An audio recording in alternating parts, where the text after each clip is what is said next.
परवा ज्या त्या देशामध्ये निवडणुका झाल्या आणि त्या संबंधीची एक अस्वस्थता सर्व देशाच्या सर्व भागात जी आहे त्याच्याबद्दलचं जो जनमत आहे ते जनमत बाबांनी हा कार्यक्रम हातामध्ये घेतला उपोषणाचा त्या माध्यमातून व्यक्त होत आहे. लोकांच्या चर्चा ही होते की कालच्या ज्या निवडणुका झाल्या त्या निवडणुकीमध्ये सत्तेचा गैरवापर आणि पैशाचा महापूर या गोष्टी यापूर्वी कधी बघितल्या जात्या.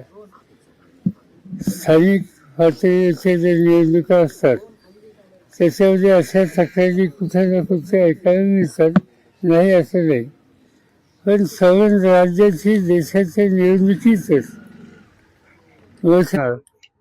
पैसा आणि सत्तेचा गैरवापर हा करून निवडणुकीची सर्व यंत्रणाच हातात घ्यायची हे चित्र यापूर्वी दिसलेलं होतं.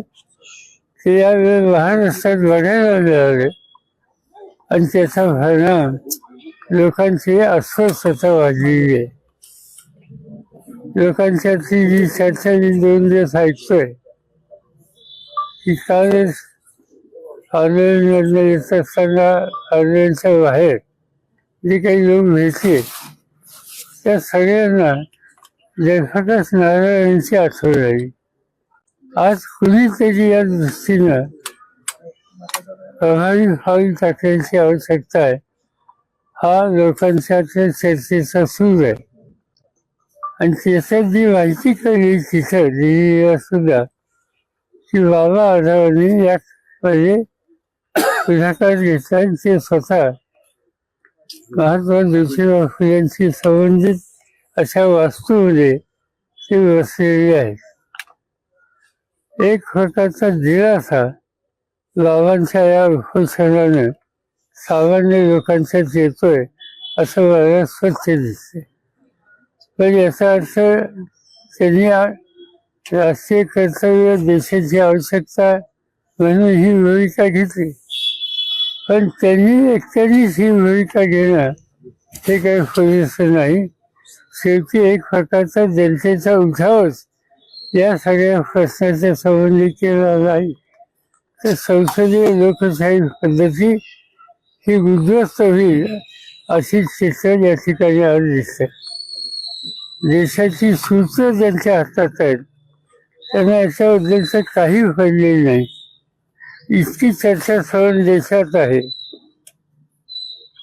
आणि हे माहीत असताना संसदेमध्ये हा प्रश्न उपस्थित करण्याचा प्रयत्न दोन्ही सभागृहामध्ये विरोधी पक्षांनी केला तर त्यांना बोलून द्यायचं नाही. एकदा 6 दिवसाच्या अधिवेशनामध्ये रोज सकाळी 11 वाजता विरोधी पक्ष नेते दोन्ही सभागृहाचे या गोष्टीला आमचं म्हणणं मांडायला आम्हाला संमती द्या. एवढी एक मागणी करतात की या 6 दिवसात एकदाही मंजूर झाली नाही. एवढं नाही तर ते हाऊसबंद फाडले.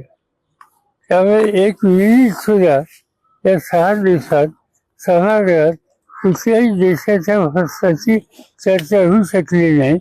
याचा अर्थ स्वच्छ आहे की सर्व संसदीय लोकशाही पद्धती याच्यावरच हा आघात हा राज्यकर्त्यांचा आहे. आणि याच्यासाठी आता तिथं काय चाललंय इथपर्यंत सीमित ठेवून चालणार नाही. शेवटी लोकांच्यातच जावं लागेल, लोकांना जागृत करावं लागेल. खरं म्हणण्याचं लोक जागृत आहेत, त्याच्यात कोणतेही उठाव केला पाहिजे. आज त्याची आवश्यकता आहे हे बाबांच्या उपोषणातलं स्पष्ट झालेलं आहे. आणि माझी खात्री आहे की याचा परिणाम जो आवश्यक आहे तो आज ना उद्या हा देशाच्यावर राहणार नाही. सत्तेचा गैरवापर आणि बऱ्या लोकांना संरक्षण या दोन्ही गोष्टी या ठिकाणी दिसत आहेत. त्याच्यात सखोल जाऊ इच्छित नाही, पण आज हे प्रश्न उपस्थित झाले त्याची नोंद आपल्या सगळ्यांना घ्यावी लागेल.